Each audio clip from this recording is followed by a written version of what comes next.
पहला प्रश्न, बौद्ध, जैन, हिंदू धर्म सभी पुरातन मूल स्वर इस भारत भूमि से विलुप्त हो गए हैं। और आपने कहा भी है कि धर्म के उदय की संभावना पश्चिम में है, लेकिन लाओत्से के प्रवचन के प्रथम दिवस ही आपने कहा कि धर्म की एकमात्र संभावना भारत में। कृपया स्पष्ट करें कि किन विशिष्ट संभावनाओं को जानकर ऐसा आपने कहा है। नए धर्म के अंकुरण की संभावना तो पश्चिम में ही है। अगर बीज बोने हो तो पश्चिम ही ठीक है, क्योंकि नए धर्म का अंकुरण तभी होता है जब लोग भौतिकता से पीड़ित हों, जब लोग समृद्धि से पीड़ित हों। पीड़ाएं दो तरह की हैं। एक पीड़ा है गरीबी की पीड़ा, अभाव की पीड़ा, और एक पीड़ा है समृद्धि की पीड़ा। जब सब होता है और भीतर फिर भी खालीपन मालूम पड़ता है। जो भी पाया जा सकता है वासना के जगत में वो मिल जाता है, और तब पता चलता है कि आत्मा नहीं मिली। कोई तृप्ति नहीं मालूम होती। साधन सब होते हैं तृप्ति के, लेकिन भीतर तृप्ति की क्षमता नहीं होती। दो तरह के अभाव हैं, एक गरीब का और एक अमीर का। गरीब के अभाव में नए धर्म का अंकुरण असंभव है। अमीर के अभाव में ही नए धर्म का अंकुरण होता है। इसलिए मैंने निरंतर कहा है कि नया धर्म पश्चिम से जन्मेगा। पश्चिम अब उसी तरह समृद्ध है जैसा कभी पूरब था। जब हिंदू, जैन, बौद्ध विचार पैदा हुए तब पूरब समृद्धि के शिखर पर था और पश्चिम दरिद्र था। अब पूरब दरिद्र है और पश्चिम समृद्ध है, तो नया धर्म तो पश्चिम में ही पैदा हो सकता है। धर्म के विस्तार की संभावना पश्चिम में है, पूरब में नहीं। फिर भी मैंने कहा कि ताओ को अगर जमीन पकड़नी हो तो भारत ही उपयोगी हो सकता है। अगर दलाई लामा को जो तिब्बत ने सैकड़ों वर्षों की साधना में पाया है उसे नष्ट न होने देना हो तो भारत ही उनके लिए योग्य भूमि है। इन दोनों बातों में विरोध दिखाई पड़ता है, विरोध नहीं है। अगर पुराने धर्म को स्थापित करना हो तो भारत ही भूमि बन सकता है। नए धर्म को अंकुरित करना हो तो पश्चिम। नए बीज को बोना एक बात है और पुराने वृक्ष को लाके जमीन पर आरोपित करना, ट्रांसप्लांट करना बिल्कुल दूसरी बात है। ताओ पुराना वृक्ष है, पुराने से पुराना वृक्ष है। दलाई लामा भी जिस बुद्ध चिंतना को ला रहे हैं, साधना को, वो भी बहुत पुरानी धारणा है। इतने पुराने वृक्ष को संभालने के लिए बहुत पुरानी भूमि चाहिए, संस्कारों का बहुत लंबा इतिहास चाहिए, तो ही पुराना वृक्ष संभल सकेगा। बहुत पुरानी हवा, बहुत पुराना आकाश, बहुत पुरानी भूमि चाहिए, नहीं तो ये पुराना वृक्ष मर जाएगा। अगर इस पुराने वृक्ष को पश्चिम में लगाना हो तो ये काम नहीं आएगा। पश्चिम में नए बीज बोए जा सकते हैं और वृक्ष पैदा किया जा सकता है। वो फिर पश्चिम की हवाओं में ही पैदा होगा, उसी ढंग से बड़ा होगा। लेकिन ये जो वृक्ष हैं ताओ के और बुद्ध धर्म के, ये तो बहुत प्राचीन है और इनके लिए बहुत प्राचीन भूमि चाहिए। तो प्राचीन भूमियों में भारत ही सर्वाधिक पुराना है और उसके पास बहुत पुराने संस्कारों की संपदा है। उस संपदा में ये वृक्ष पल सकते हैं। इनको नई जगह नहीं पाला जा सकता। इसे ऐसा ही समझें कि छोटे बच्चे को अगर पश्चिम में रखा जाए तो वो बहुत शीघ्र पश्चिम के अनुकूल ढल जाएगा, और एक बूढ़े आदमी को पश्चिम में ले जाया जाए वो नहीं ढल पाएगा। उसको ढलने का कोई उपाय नहीं। नई भूमि उसके लिए खतरनाक सिद्ध होगी। बच्चे के लिए नई भूमि सार्थक हो सकती है, बूढ़े के लिए पुराना वातावरण चाहिए। ये ताओ बूढ़े से बूढ़ा धर्म है। इसलिए मैंने कहा कि भारत में, हाँ, फिर इस वृक्ष पर जो नए बीज लगे उनको पश्चिम में पहुंचाया जा सकता है। दलाई लामा जो साधना की प्रक्रिया लेके आए हैं उसको तो पश्चिम समझ भी नहीं सकता, क्योंकि वो तो इतनी जटिल है, उसका तो हजारों साल का लंबा इतिहास है। पश्चिम को अगर समझाना हो तो आबासा से शुरू करना पड़ेगा, पहली कक्षा से शुरू करना पड़ेगा। वे जो लाए हैं वो परम शिखर है। उस शिखर को समझने के लिए भारत के अतिरिक्त कोई भूमि समर्थ नहीं है, क्योंकि ऐसा कोई ऊंचा शिखर नहीं है जो भारत ने न छू लिया हो, जिससे वो परिचित ना हो। भला भारत के बड़े समूह की स्थिति विकृत हो गई हो, लेकिन भारत में ऐसे कुछ लोग निरंतर ही खोजे जा सकते हैं जो कितनी ही ऊंची बात हो उसको समझने में समर्थ है। और भारत में ऐसा हृदय खोजा जा सकता है जिसके लिए आबासा से शुरू करने की जरूरत नहीं, अंतिम पाठ जिसे दिया जा सकता है। और ताओ या दलाई लामा जो लेके आए हैं वो अंतिम पाठ है। अगर ये पहली कक्षा के विद्यार्थियों को दिया जाए तो खो जाएगा। इसलिए मैंने ऐसा कहा कि उन दोनों के लिए भारत में ही पुनर्आरोपण हो सकता है। ये नए बीज का बोना नहीं है, बूढ़े वृक्ष का पुनर्आरोपण है।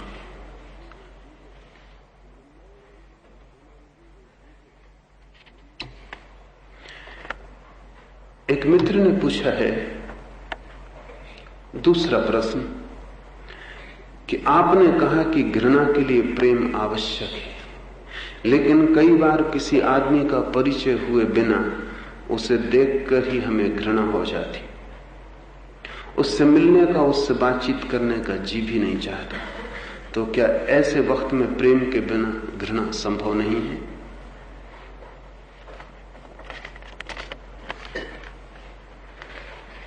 ऐसा जब भी हो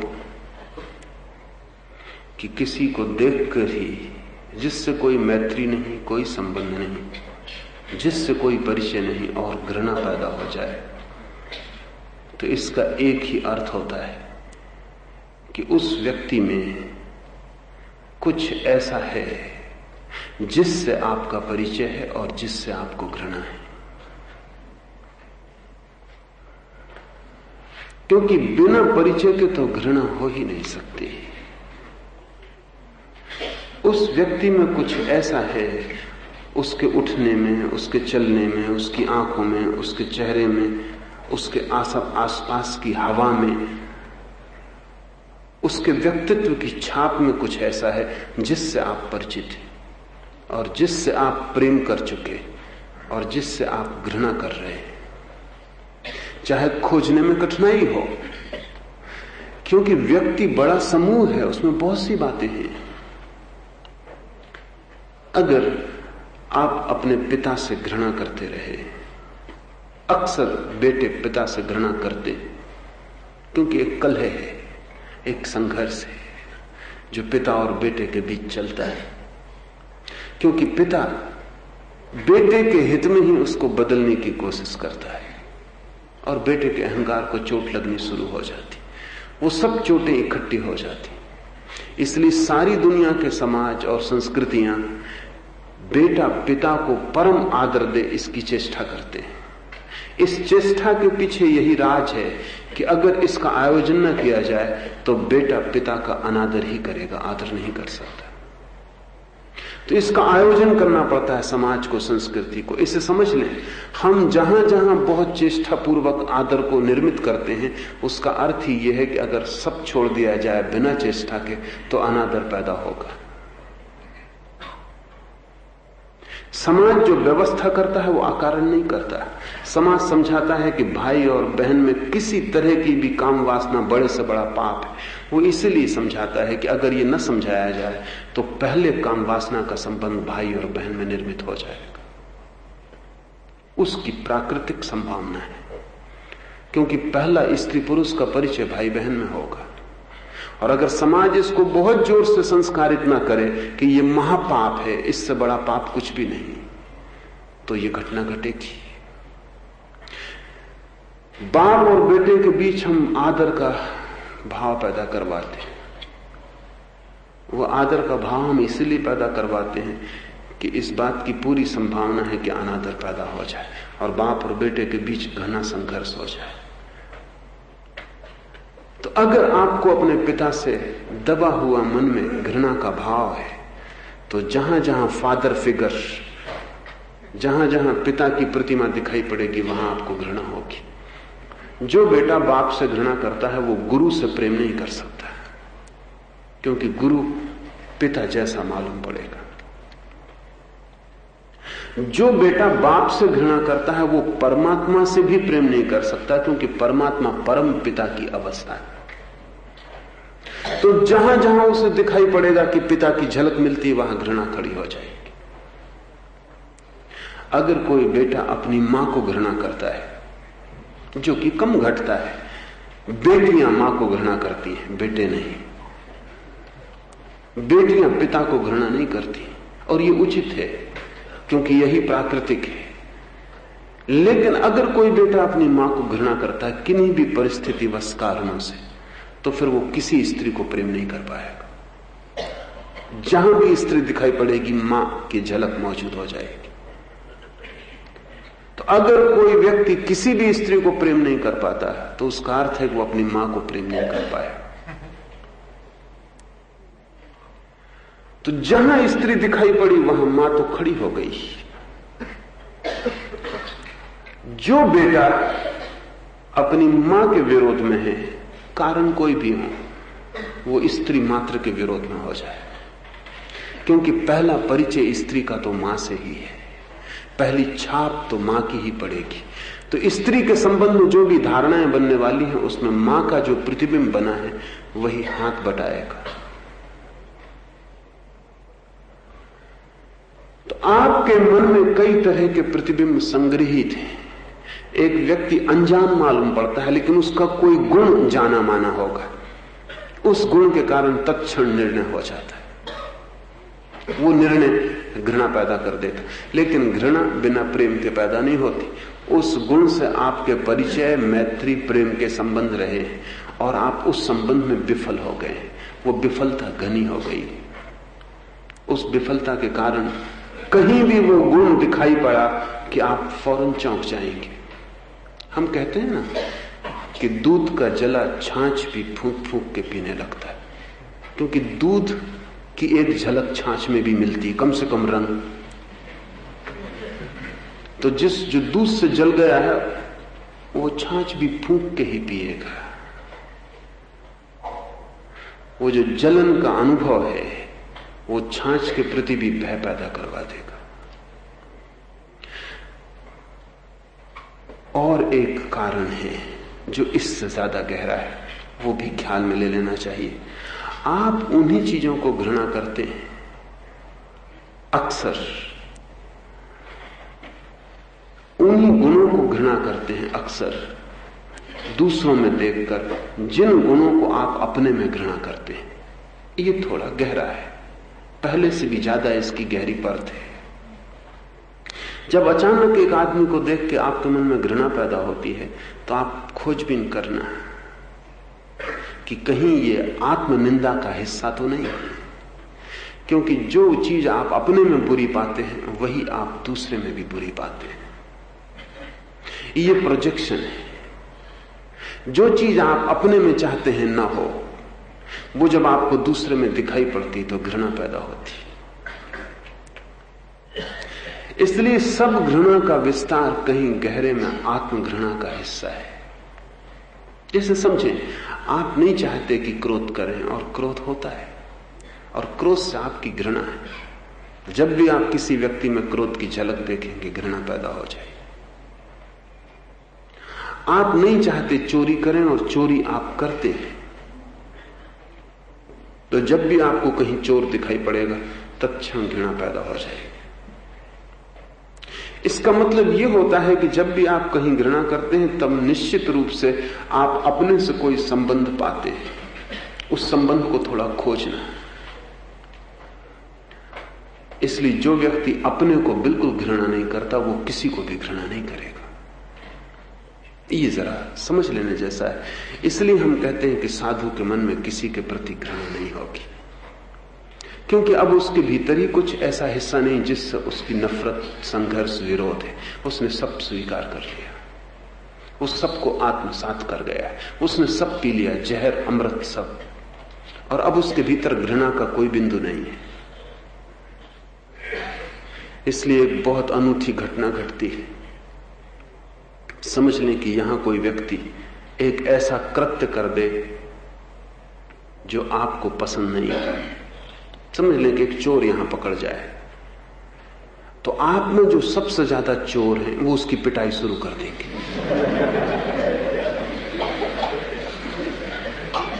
जो चोर नहीं है वो उसको क्षमा कर सकते हैं, लेकिन जो चोर है वो क्षमा नहीं कर सकते।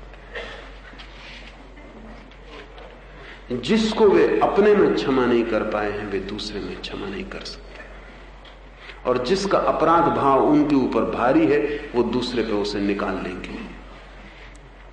खुद को तो पीटना बहुत मुश्किल है, लेकिन दूसरे को पीटा जा सकता है और एक राहत मिलेगी। फिर और भी कारण हैं। जब कोई एक चोर पकड़ जाए तो सबसे पहले जो चोर हैं वो चिल्लाने लगेंगे उसके विरोध में, क्योंकि इससे वो घोषणा कर रहे हैं कि हम चोर नहीं हैं, हम तो चोर के इतने खिलाफ हैं। वो बता रहे हैं कि वो चोर नहीं है,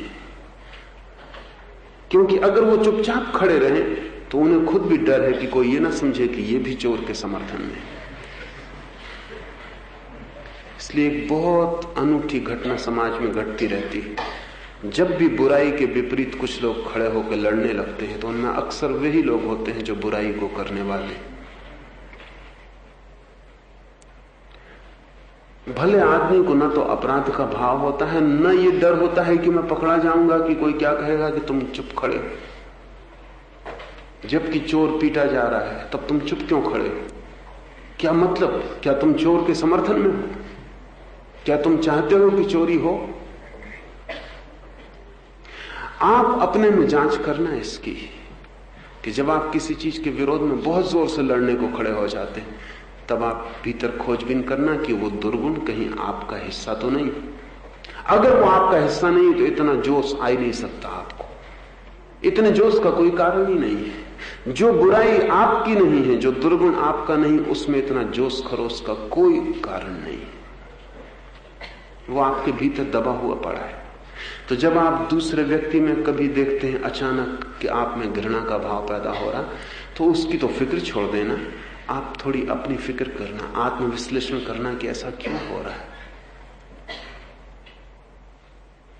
एक आदमी एक स्त्री को यहां धक्का मार दे, आप बस उसके ऊपर टूट पड़ेंगे। जो जो लोग टूटेंगे वे ही लोग हैं जो स्त्रियों को धक्का मारते हैं, क्योंकि ये मौका वो नहीं चूक सकते।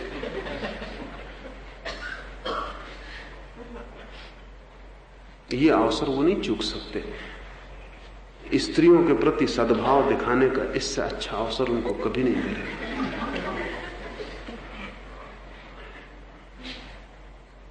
वो जिस आदमी ने धक्का मारा है वो तो गुंडा है ही, जो उसको मार रहे हैं वो भी गुंडे हैं। लेकिन एक गुंडा पकड़ गया है और दूसरे गुंडे इस समय साधु चरित्र होने का प्रमाण लिए ले रहे हैं। अपने भीतर आप देखना कि जिस चीज पर आप बहुत जोश से भर जाते हैं वो कहीं ना कहीं रोग का हिस्सा है, बुखार है उसमें, अन्यथा इतने जोश का कोई भी कारण नहीं।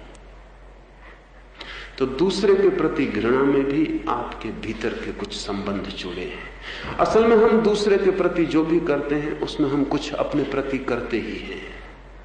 हम अपने से मुक्त नहीं हो सकते, हमारे सारे कृत्यों में हम मौजूद होते हैं, वो चाहे घृणा हो और चाहे प्रेम। सारा व्यवहार हमारा दर्पण है जिसमें हम दिखाई पड़ते हैं और अपने को धोखा देते रहते हैं हम जीवन भर।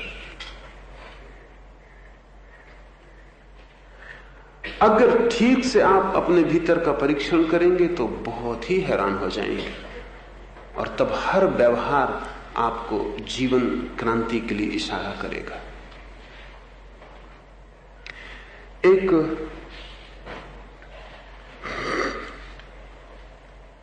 हमारी साधारण वृत्ति होती है कि हम जो अपने भीतर है उसे दूसरे को पर्दा मान के प्रोजेक्ट करते हैं, उसमें देख पाते हैं। अपने में देखना तो मुश्किल होता है, दूसरे में देख पाते। दूसरे में देखना आसान होता है, इसलिए दूसरा हमेशा दर्पण का काम करता है। जब आप दर्पण के सामने खड़े होते हैं तो अगर आपको दर्पण में कुरूप चित्र दिखाई पड़े तो दर्पण को तोड़ने की कोशिश मत करना, उससे कुछ लाभ ना होगा। हालांकि दर्पण आप तोड़ सकते हैं। शायद पहला ख्याल तो यही होगा कि दर्पण गलत ढंग से बना है, नहीं तो मेरा जैसा सुंदर व्यक्ति इतना कुरूप दिखाई कैसे पड़ सकता है। लेकिन दर्पण तोड़ने से आप सुंदर ना हो जाएंगे। दर्पण तो केवल खबर दे रहा है कि आप कैसे हैं, लेकिन हम जैसे हैं वैसा देखने की हमारी हिम्मत नहीं होती। हम तो अपने मन में बड़ी स्वप्निल प्रतिमाएं निर्मित किए रहते हैं स्वयं की। हम तो अपने को परम सुंदर मानते रहते हैं। इसलिए दर्पण हमें दुख देता है, क्योंकि दर्पण हमें वहां ले आता है जहां हम हैं। दर्पण यथार्थ को प्रकट करता है। आपका व्यवहार जीवन का दर्पण है। दूसरे व्यक्ति दर्पण की तरह काम कर रहे हैं, पूरा समाज दर्पण है। और जब भी किसी व्यक्ति के पास आपको कुछ कुरूपता की प्रतीति हो तो उस पर मत थोपना, लौटना अपने पर, उसको दर्पण ही समझना और खोज भीतर करना। लेकिन स्वयं को तो कोई बदलना नहीं चाहता, सभी लोग दूसरों को बदलना चाहते। एक मित्र, रोज मैं निकलता हूं, रास्ते में मुझे मिलते हैं, वो कहते हैं कि जो आपने कहा उसकी लोगों को बहुत जरूरत है। लोगों को, वो कौन है लोग? आप सब, उनको छोड़कर। मगर यही दृष्टि आपकी भी है, उन पर हंसना मत। मैंने सुना है कि एक महिला एक चर्च में रोज आती थी और जब प्रवचन पूरा हो जाता चर्च के पादरी का तो उससे विदा लेते वक्त कहती थी, my certainly they did need this message today। उनको जरूरत थी इस संदेश की जो आपने दिया। लेकिन एक दिन ऐसा हुआ कि बर्फ पड़ी और कोई भी नहीं आया, अकेली महिला ही आई। फिर भी पादरी ने प्रवचन पूरा किया और जब महिला को द्वार पर वो छोड़ रहा था तो महिला ने कहा, पादरी सोच रहा था मन में कि आज वो क्या कहेगी, क्योंकि आज लोग तो आए ही नहीं थे। सोच रहा था कि आज वो कहेगी, क्या कहेगी। लेकिन महिला ने कहा, मां, they certainly would have needed this message if they had come today। उनको बिल्कुल जरूरत थी अगर वो आज आते। आपको स्वयं बिल्कुल जरूरत नहीं, लोगों को जरूरत है। यही अधार्मिक चित्त का लक्षण। धार्मिक चित्त सदा सोचता है कि मुझे क्या जरूरत है और मैं अपने साथ क्या करूं। अधार्मिक चित्त सदा सोचता है कि दूसरों के साथ क्या किया जाए, दूसरे कैसे बदले जाएं। ये हिंसा का हिस्सा है। आप अपनी फिक्र करें, और जीवन बहुत थोड़ा है। आप अपनी ही फिक्र कर लें तो भी काफी है। आप लोगों की चिंता बिल्कुल मत करें, और आपकी चिंता से लोगों को कोई लाभ होने वाला नहीं। और वो लोग भी कुछ आपसे कम बुद्धिमान नहीं है, वो आपकी चिंता कर रहे हैं, वो अपनी चिंता नहीं कर रहे। इस जमीन पर कोई अपनी चिंता में नहीं है, सारे लोग दूसरों की चिंता में है। दूसरे कैसे सुधर जाएं। किसने दिया आपको ये काम दूसरों को बदलने? परमात्मा आपसे नहीं पूछेगा जब आपका मिलन होगा उससे कि आप कितने लोगों को सुधार पाए। वो आपसे पूछेगा कि आपकी हालत क्या है। तब आपको बड़ी दीनता मालूम पड़ेगी। तब आप कहेंगे कि हमने तो अनेक जिंदगियां गंवाई दूसरों को सुधारने, हमें तो मौका ही नहीं मिला अपने को सुधारने का। आप अपनी फिक्र करें, बिल्कुल निपट स्वार्थी हो जाएं। आपका स्वार्थ ही परार्थ है, और अगर आप सुधर गए तो आपके आसपास वे तरंगें पैदा होने लगती हैं जो दूसरों को भी बदल सकती हैं। लेकिन वो आपका लक्ष्य नहीं होना चाहिए।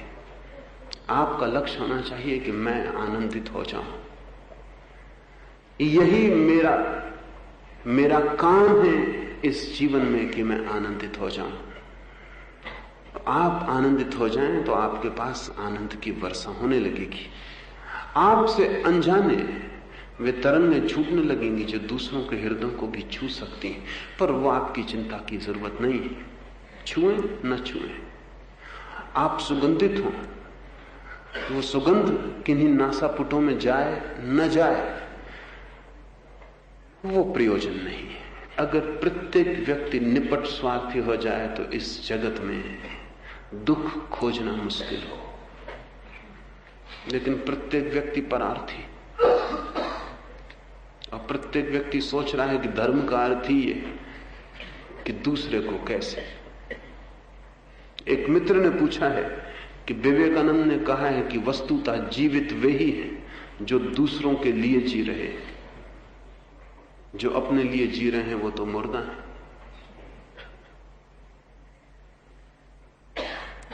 मुझे पता नहीं कि विवेकानंद ने क्या कहा है, मगर अगर ऐसा कहा है तो बिल्कुल गलत कहा है, या किसी और अर्थ में कहा होगा। लेकिन मैं तो आपसे कहता हूं कि निपट अपने लिए जिए। लेकिन तकलीफ क्या है? शब्दों में तकलीफ है। आप समझते हैं कि आप अपने लिए जी रहे हैं, आप नहीं जी रहे हैं अपने लिए। आप मान के चल रहे हैं कि आप स्वार्थी हैं और अपने लिए जी रहे हैं। मैं आपसे कहता हूं कि आप बड़े परार्थी, आप बिल्कुल स्वार्थी नहीं, आप अपने लिए जी ही नहीं रहे हैं। अगर आप मानते हैं कि आप अपने लिए जी रहे हैं तो विवेकानंद ने जो कहा है वो बिल्कुल ठीक कहा है कि जो अपने लिए जी रहे हैं, आपकी भाषा में वो मुर्दा हैं। आप मुर्दा हैं। और विवेकानंद ने कहा है कि जो दूसरों के लिए जी रहे हैं वो जीवित हैं। आपकी भाषा का उपयोग है ये, लेकिन मैं आपसे कहता हूं कि आपकी भाषा गलत है। आप अपने लिए जी ही नहीं रहे हैं। बाप बेटे के लिए जी रहा है, पत्नी पति के लिए जी रही है, पति पत्नी के लिए जी रहा है, कोई किसी के लिए जी रहा है, कोई किसी के लिए जी रहा है, कोई अपने लिए नहीं जी रहा। और इसलिए आप मुर्दा हैं। आप अपने लिए जीना शुरू कर दें। किसी के लिए मत जिए, आप अपने लिए जिए। आप जीवित हो जाएं, और जैसे ही आप जीवित हो जाएंगे आपके द्वारा बहुत लोगों को जीवन मिलना शुरू हो जाएगा। ये भाषा को और ही ढंग से देखने का प्रयास है। निश्चित ही सभी स्वार्थ की निंदा करते हैं, मैं नहीं करता हूं, क्योंकि मुझे दिखाई पड़ता है कि स्वार्थी तो आदमी खोजना मुश्किल है। कभी कोई महावीर, कभी कोई बुद्ध स्वार्थी होता। इस भाषा को समझ लें। अगर आप बुद्ध महावीर को परार्थी समझते हैं तो फिर विवेकानंद का वक्तव्य ठीक है, लेकिन मैं मानता हूं कि वे निपट स्वार्थी हैं, लेकिन उनसे बड़ा परार्थ हुआ। सिर्फ स्वार्थी से ही परार्थ हो सकता है। जिसका अभी अपना ही अर्थ सिद्ध नहीं हुआ वो दूसरे का अर्थ कैसे सिद्ध करेगा?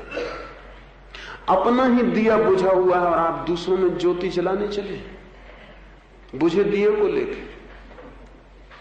आपका दिया जल रहा हो, आपकी ज्योति जल रही हो और इतने प्राण से जल रही हो कि आप दूसरे को भी ज्योति देने में समर्थ हो, तो जरूर कुछ दिए जल सकेंगे आपसे। लेकिन पहला कृत्य और पहली दृष्टि तो अपनी ज्योति जली हो। ये तो मैं कई समाज सेवकों को देखता हूं, बुझे दिए दूसरे दियों को जलाने जा रहे हैं। कभी कभी वो दूसरों को और बुझा देते, उनके उपद्रव में दूसरे दिए बुझ जाते। बुझा दिया क्या किसको जलाएगा? लेकिन अक्सर बुझे दियों को दूसरों को जलाने की आकांक्षा पैदा होती। क्यों? क्योंकि उस भांति में बुझा हूं ये बात भूलने की सुविधा हो जाती। दूसरे बुझे हैं, उनको जलाना है। इस उपद्रव में वो भूल ही जाते हैं कि हम बुझे हैं।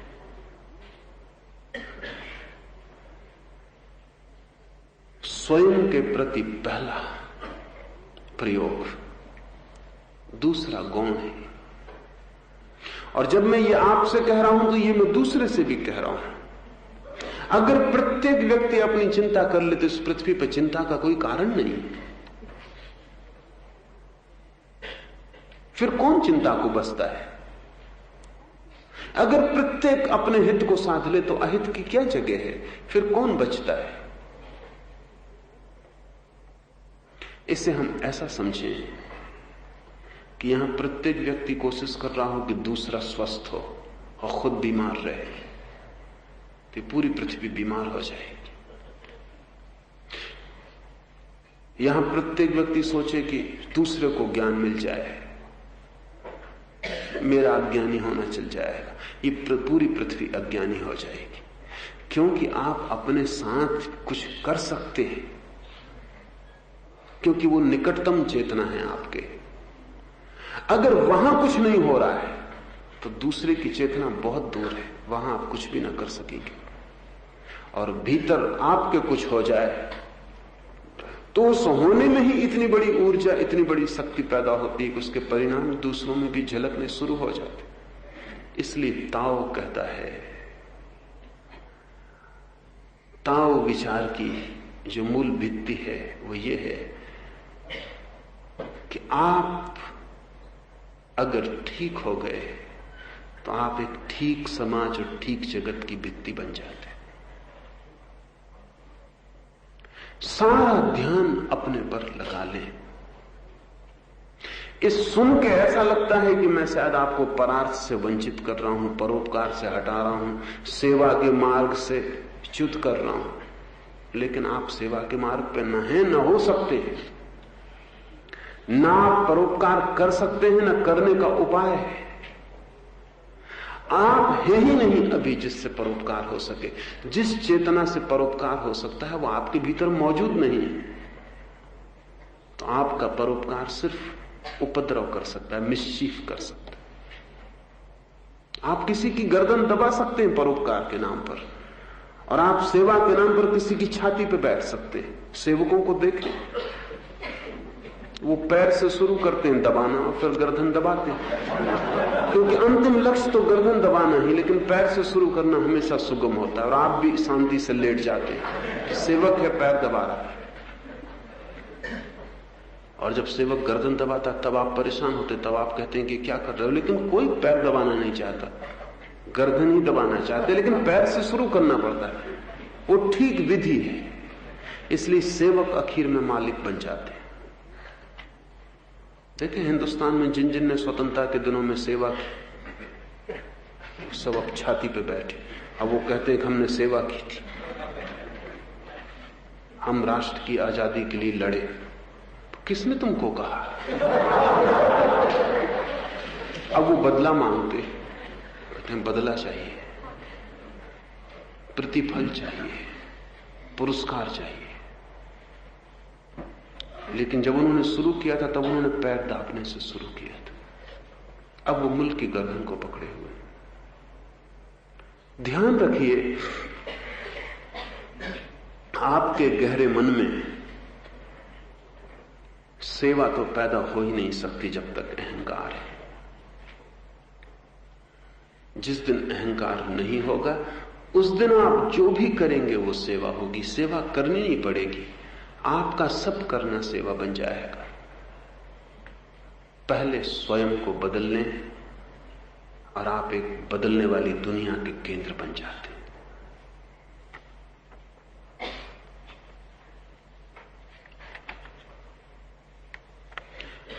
तीसरा प्रश्न, एक मित्र पूछते हैं, यदि भीतर के स्वर्ग और पृथ्वी का आलिंगन टूट जाने से कैंसर जैसी बीमारी पैदा हो सकती, तो रामकृष्ण और रमन जैसे ज्ञानियों को कैंसर के रोग से क्यों मरना पड़ा? क्या उनके भीतर के स्वर्ग और पृथ्वी विच्छिन्न हो गए थे? उनको तो कैंसर मात्र को छोड़कर और किसी भी रोग से मरना चाहिए था। ताओ पृथ्वी और स्वर्ग को निकट लाने की चेष्टा है। न तो रमन ताओ के मार्ग से चल रहे थे और न रामकृष्ण। रामकृष्ण और रमन ताओ के विपरीत मार्ग से चल रहे थे। वो भी मार्ग है, वो मार्ग है पृथ्वी और स्वर्ग को दूर ले जाने का। शरीर और आत्मा अलग है, इस भाव से रमन और रामकृष्ण चल रहे थे। शरीर को छोड़ देना है और छोड़ते जाना है। शरीर और आत्मा के बीच विस्तार को बढ़ाना है, जगह को बढ़ाना है, और एक ऐसी घड़ी लाना है जहां सिर्फ आत्मा ही का अनुभव रह जाए और शरीर बिल्कुल भूल जाए। तो स्वभावतः रमण और रामकृष्ण के शरीर और आत्मा के बीच का सारा संबंध टूट गया था। पृथ्वी और स्वर्ग दूर हो गए थे, जितने दूर हो सकते। इसलिए मैं कहता हूं उनको कैंसर से ही मरना चाहिए था, वही उचित है। इसका यह अर्थ नहीं कि वो ज्ञानी नहीं थे, और इसका यह भी अर्थ नहीं है कि वो परम निर्वाण को उपलब्ध नहीं हो गए, लेकिन वो मार्ग द्वंद्व को उसकी अति पर पहुंचा देने का है। लाओ त्से का मार्ग द्वंद्व को उसकी शून्य स्थिति तक पहुंचा देने का। अतियों से छलांग लगती है। या तो शरीर और आत्मा बिल्कुल अलग हो जाएं कि शरीर का पता ही ना चले, तो भी छलांग लग जाती, और या शरीर और आत्मा इतने एक हो जाएं कि शरीर का पता ना चले, तो भी छलांग लग जाती। दोनों हालत में शरीर का पता नहीं चलता। आप बीच की हालत में शरीर का पता भी चलता है, दूरी भी है और एकता भी है। फासला भी लगता है किसी क्षण में कि मैं शरीर नहीं हूं, और व्यवहार में आप मैं शरीर हूं इस भांति जीते। आप मध्य में खड़े, इस मध्य के दोनों तरफ मार्ग है। एक मार्ग है कि आप शरीर को छोड़ते ही चले जाएं, फासला अनंत हो जाए, फासला इतना हो जाए कि आपका और शरीर के बीच कोई संबंध, कोई सेतु न रह जाए, सब तंतु टूट जाएं। एक अति पर, एक एक्सट्रीम पर आ गया, यहां से छलांग लग जाएगी। आप 100 डिग्री उबलती हुई अवस्था में आ गए। तनाव आखिरी हो गया। जब तनाव आखिरी होता है तो टूट जाता है। 100 डिग्री पानी उबल रहा है, अब आप भाप बन जाएंगे।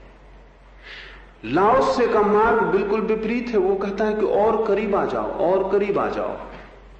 मध्य में खड़े हो, थोड़ी सी दूरी है वो भी मिटा दो, पृथ्वी और स्वर्ग को बिल्कुल करीब ले आओ। इतने करीब कि तुम एक हो जाओ, 0 डिग्री पर आ जाओ, जहां से छलांग लग जाती और पानी बर्फ हो जाता। एक हो जाओ, इतना भी पता न रहे कि शरीर है। ये 2 मार्ग है। शरीर से दूरी पर कैंसर पैदा हो सकता है, कुछ अनहोना नहीं है। अगर लाओ त्से से पूछो तो वो कहेंगे कि रामकृष्ण रमण के लिए कैंसर होना ही चाहिए था। ये बिल्कुल ठीक है। लाओ त्से के मानने वाले को कैंसर नहीं हो सकता, क्योंकि दूरी कम करने का सवाल है। दोनों स्थितियों से परम अवस्था उपलब्ध हो जाती, दोनों छोरों से छलांग लग जाती। रामकृष्ण और रमण का मार्ग थोड़ा अप्राकृतिक है, लाओ त्से का मार्ग बिल्कुल प्राकृतिक है। लाओ त्से कहता निसर्ग के साथ एक हो जाओ, तोड़ो ही मत अपने को। इसलिए लाओ त्से के मार्ग में शुरू से ही शांति आनी शुरू हो जाएगी, और शुरू से ही तथाता घटने लगेगी, और शुरू से ही मौन आने लगेगा, क्योंकि संघर्ष शुरू से ही छूट रहा है। रमण और रामकृष्ण के मार्ग पर अंतिम क्षण में शांति घटित होगी। शुरू में तो अशांति बढ़ेगी, तनाव बढ़ेगा, परेशानी बढ़ेगी, आध्यात्मिक पीड़ा बढ़ेगी, क्योंकि लड़ाई होगी, द्वंद्व होगा, संघर्ष होगा, तपश्चर्या होगी। तपश्चर्या का अर्थ यह है कि शरीर से अपने को हटाना, जहां जहां जोड़ है वहां वहां तोड़ना। पीड़ा स्वाभाविक है, बहुत संताप होगा। इस संताप की अंतिम घड़ी में ही अचानक सब बदल जाएगा, संताप विलीन हो जाएगा। जब सब संबंध टूट जाएंगे तो दुख सब विलीन हो जाएगा। इन दोनों छोरों से एक ही सागर में छलांग लगती। वो सागर एक है, जहां लाओ त्से पहुंचता है वहीं रमण पहुंचते हैं। लेकिन उनके यात्रा पथ बिल्कुल भिन्न है। ताओ का यात्रा पथ बड़ा सुखद है। ताओ का यात्रा पथ बड़ा सरल है। ताओ सहज योग है।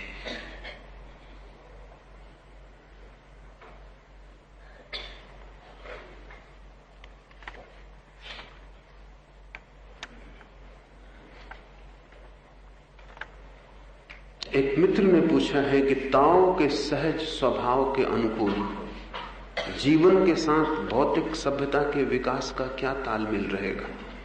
कहीं ऐसा तो नहीं होगा कि मनुष्य समाज को उस स्थिति में आदिम अवस्था में लौटना पड़े। डर भी क्या है, लौटना भी पड़े तो डर क्या है, हर्ज क्या हो जाएगा, पा क्या लिया है, खोया नहीं है कुछ, पाया कुछ भी नहीं। तो पहली तो बात यह है कि आदम से डरने की कोई जरूरत नहीं, क्योंकि जिसको हम आज सभ्यता कह रहे हैं वो सिवाय महारोग के और क्या है। लेकिन मैं नहीं मानता कि लौटना पड़ेगा, लौटना होता ही नहीं जगत में। लेकिन लौटना पड़े तो हर्ज कुछ भी नहीं, क्योंकि आपके पास कुछ है नहीं जो खो जाए, कुछ है ही नहीं। आपकी हालत वैसी है जैसे नंगा नहाए और सोचे कि निचोड़ेंगे कहां, सुखाएंगे कहां। निचोड़ने को है क्या, सुखाने को है क्या, खो क्या जाएगा, आपने पा क्या लिया है। शोर शराबा है, उपद्रव है चारों तरफ, उससे लगता है कि कुछ उपलब्धि हो रही है। खो जाए तो हर्ज कुछ भी नहीं, क्योंकि कुछ पाया नहीं है। पा लिया होता तब कुछ चिंता की बात होती, लेकिन खोएगा नहीं, क्योंकि कुछ खोता नहीं। और बाहरी परिस्थिति से ताओ का बहुत संबंध नहीं है। ताओ का संबंध भीतरी मनोदशा से है। भीतरी मनोदशा अगर सहज हो जाए तो आप जहां भी हैं, जिस भौतिक स्थिति में हैं, उस भौतिक स्थिति में भी आप प्राकृतिक हो सकते हैं। कोई प्राकृतिक होने के लिए पहाड़ पर ही जाने की जरूरत नहीं है। प्राकृतिक होना एक मनोभाव है, आप अपने मकान में भी हो सकते हैं। कोई प्राकृतिक होने के लिए सब वस्त्र उतार के नग्न हो जाने की जरूरत नहीं है। आप वस्त्रों के भीतर भी पूरी तरह नग्न हो सकते हैं, है ही, सिर्फ ख्याल है कि नहीं है। पूरी तरह नग्न है ही, सिर्फ भ्रांति है कि नहीं। आप जहां हैं वही प्राकृतिक हो सकते हैं। प्राकृतिक होने के लिए कुछ बाहर की दुनिया को बहुत बदलने की जरूरत नहीं। लेकिन फिर भी अगर लोग प्राकृतिक होने शुरू हो जाएं तो भौतिक सभ्यता में से बहुत कुछ निश्चित ही खो जाएगा। वो जो जो रुग्ण है और जो जो व्यर्थ है और जो जो अकारण है और जो जो हमारे बुखार के कारण पैदा हुआ है वो खो जाएगा। कुछ चीजें तो हमारे बुखार के कारण ही पैदा हुई हैं। अब जैसे हर आदमी जल्दी में है, हर आदमी जल्दी में, बिना इसकी फिक्र किए कि कहां पहुंचना है। इतनी जल्दी है कि मिनट न चूक जाए, इतनी परेशानी है कि समय न खो जाए, लेकिन जाना कहां है और समय बचा के क्या करिएगा। और लोग समय बचा लेते हैं, फिर पूछते हैं अब क्या करें, समय का क्या करें, और इसको बचाने में जीवन दांव पे लगाए रखते हैं। एक आदमी कार से भागा चला जा रहा है, वो जीवन दांव पे लगा सकता है, क्योंकि कहीं 5 मिनट ज्यादा ना लग जाए। और 5 मिनट बचा के जिसके लिए उसने जीवन खतरे पे लगाया है, 5-10 मिनट बचा के वो 5-10 मिनट पहले पहुंच जाएगा अपने मकान पर। फिर अब वो लेट के सोच रहा है अब क्या करना है, टेलीविजन चलाऊं, रेडियो शुरू करूं, सिनेमा देखने जाऊं, समय कैसे काटूं। इस आदमी को पूछे कि पहले समय बचा रहा है, फिर पूछ रहा है समय कैसे काटे। आप पूरी जिंदगी यही कर रहे हैं। एक त्वरा, एक तेजी है। तेजी का कारण कोई लक्ष्य नहीं है। कोई लक्ष्य हो तो समझ में आता है। कहीं ऐसी जगह पहुंचना हो जिसके लिए जीवन भी दांव पे लगाना हो तो समझ में आता। पहुंच रहे हैं सिर्फ अपने घर।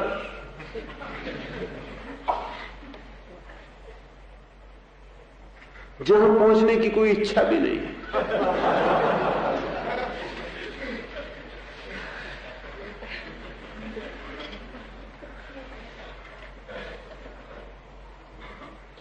मुल्ला नसरुद्दीन पूछ रहा था अपने एक मित्र से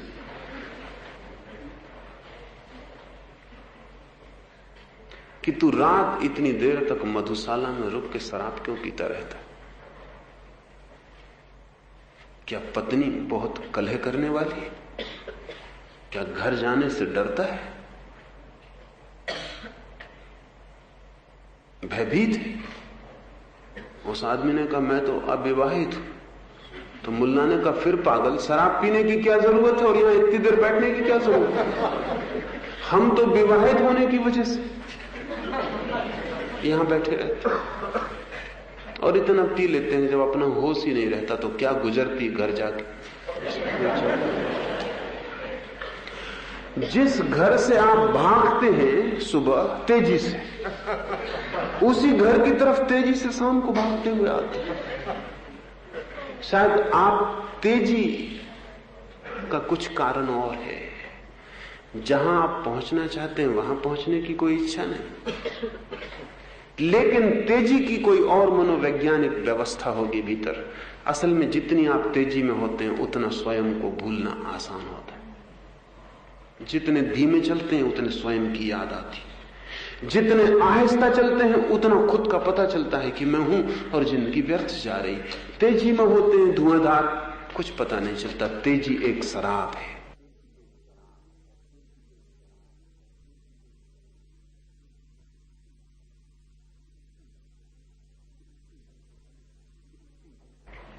स्पीड अल्कोहलिक है। जितनी तेजी में होते हैं, देखें तेजी से चल के देखें, आपको फिर अपना होश नहीं। इसलिए बुद्ध अपने भिक्षुओं को कहते थे तेजी से मत चलना, बहुत आहिस्ता चलना और सीमा बनाना। जहां तुम्हें अपना स्मरण भूलने लगे बस वही सीमा है, उससे कम। तेजी से मत चलना, आहिस्ता पैर रखना, धीमे जाना, ताकि तुम्हें अपना स्मरण न खोए। आदमी तेजी का उपयोग करता है अपने को भूलने के लिए, फिर हर चीज में तेजी हो जाती और आखिर में मौत के सिवाय कहीं पहुंचना नहीं। जल्दी पहुंच जाते हैं थोड़ा, और क्या। धीमे चलते थोड़ी देर से पहुंचते, धीमे चलते 100 साल जीते, जल्दी चलते हैं 60 साल में समाप्त हो जाते। मौत पर पहुंचना है और मरना कोई चाहता नहीं, और बड़ी तेजी है। कहां जा रहे हैं? किससे मिलने की आकांक्षा है? कौन है वहां मिलने को? अगर लाओसे की धारणा हमारे जीवन में आ जाए तो तेजी खो जाएगी। हम आहिस्ता चलेंगे, हम आहिस्ता जिएंगे, श्वास लेते हुए जिएंगे। कोई जल्दी ना होगी, कोई भागदौड़ ना होगी। लेकिन इसका यह मतलब नहीं कि भौतिक सभ्यता खो जाएगी। भौतिक सभ्यता में जो रोग है, जो पागलपन है, वो खो जाएगा। बहुत सी चीजें खो जाएंगी।